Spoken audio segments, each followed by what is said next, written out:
आज हम कांग्रेस पार्टी और भारतीय जनता पार्टी दोनों को इंडियन पॉलिटिकल सिस्टम के रेफरेंस में डिटेल में समझेंगे और देखेंगे कि ये पार्टीज गवर्नमेंट, ऑपोजिशन, इलेक्शंस और पॉलिसी मेकिंग में कैसे रोल प्ले करती हैं। Let's use a simple diagram to make the relationship easier to see. Start करते हैं इंडियन पॉलिटिकल सिस्टम से, क्योंकि पार्टीज का रोल तभी क्लियर होता है जब सिस्टम का स्केलेटन समझ आ जाए।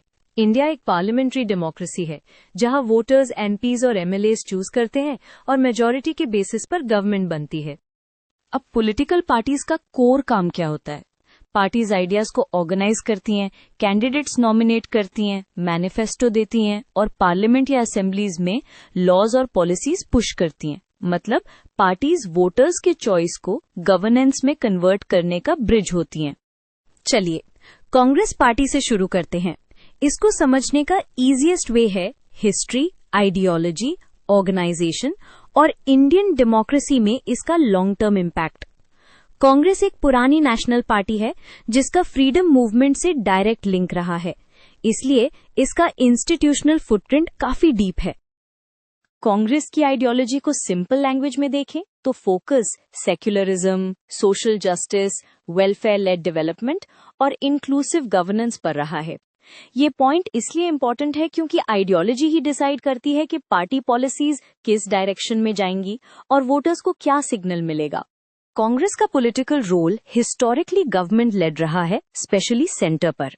इस पार्टी ने कॉन्स्टिट्यूशन के early working, institution building, planning era policies और लेटर इकोनॉमिक रिफॉर्म्स जैसे फेजेस में मेजर इन्फ्लुएंस डाला। यहाँ आइडिया ये है, पार्टी सिर्फ इलेक्शंस नहीं जीतती, वो इंस्टीट्यूशंस और पॉलिसी पैराडाइम्स को भी शेप करती है। कांग्रेस का ऑर्गेनाइजेशन और वोटर बेस टाइम के साथ चेंज होता रहा है। आपको यह समझना है कि इंडिया फेडरल है, तो पार्टी का strength state to state vary करता है। कभी कांग्रेस स्ट्रॉन्ग नेशनल अम्ब्रेला होती है, कभी स्टेट्स में रीजनल पार्टीज के साथ कोalition मोड में काम करती है।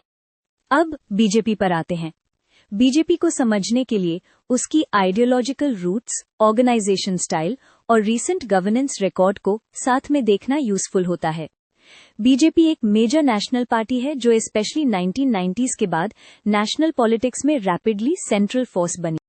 बीजेपी की आइडियोलॉजी ब्रॉडली हिंदू नेशनलिज्म या कल्चरल नेशनलिज्म के अराउंड डिस्क्राइब होती है और गवर्नेंस साइड पर emphasis strong national security narrative, development और स्टेट कैपेसिटी पर भी देखा जाता है। यहाँ एक कॉमन कंफ्यूजन होती है, आइडियोलॉजी और पॉलिसी मिक्स होते हैं पर आइडेंटिकल नहीं। पार्टी प्रैक्टिकल गवर्नेंस में मल्टीपल गोल्स बैलेंस करती है।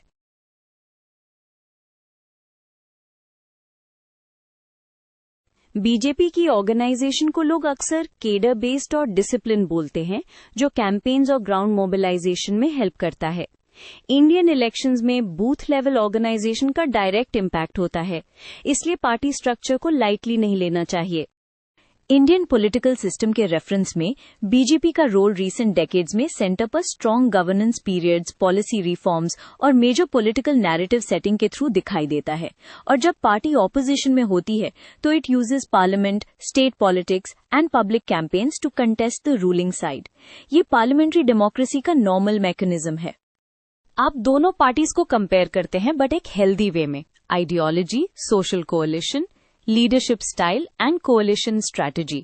कंपैरिजन का पर्पस ये है कि आप एग्जाम या आंसर राइटिंग में क्रिस्प डिफरेंसेस और सिमिलैरिटीज क्लियरली शो कर सको, बिना ओवर सिंप्लीफाई किए। फाइनली, इंडियन डेमोक्रेसी में रूलिंग पार्टी और ऑपोजिशन दोनों का रोल इक्वली इंपॉर्टेंट होता है। रूलिंग पार्टी पॉलिसीज इंप्लीमेंट करती है और ऑपोजिशन क्वेश्चंस, डिबेट्स, कमिटीज और पब्लिक इश्यूज के through checks and balances create करता है। तो कांग्रेस और बीजेपी दोनों कभी गवर्नमेंट, कभी ऑपोजिशन बनकर सिस्टम को रन करते हैं। आंसर को स्ट्रांग बनाने के लिए एंड में एक टेक अवे लाइन ऐड कर सकते हो।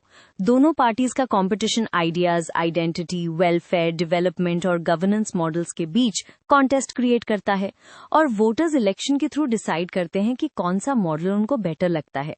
बस ध्यान रहे, एनालिसिस फैक्चुअल रखो और एग्जाम्पल स्टेट वाइज मेंशन कर सको तो और बेटर।